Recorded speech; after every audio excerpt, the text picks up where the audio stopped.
16 persona janë arrestuar në kuadër të operacionit policor të koduar Grupi, i zhvilluar në Elbasan për goditjen e grupeve të trafikimit dhe shitjes së lëndëve narkotike.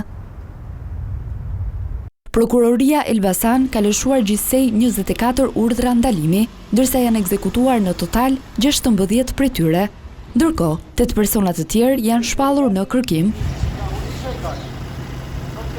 Nga kontrollet e ushtruara në 27 banesa dhe ambiente të ndryshme, u sekuestruan rreth 9 kg kanabis, një pjesë e ndarë në doza për shitje, rreth 100 gram kokainë, 5 peshore elektronike, 7 automjete dhe 17 aparat celular. Operacioni u zhvillua nga skuadrat e hetimit të narkotikëve në drejtorinë vendore të policisë Elbasan, në bashkëpunim me prokurorinë, ndërsa hetimet, të ndjekura për disa muaj, kishin në fokus trafikimin dhe shpërndarjen e lëndëve narkotike në zonat e Elbasanit, Librazhit dhe Prenjasit.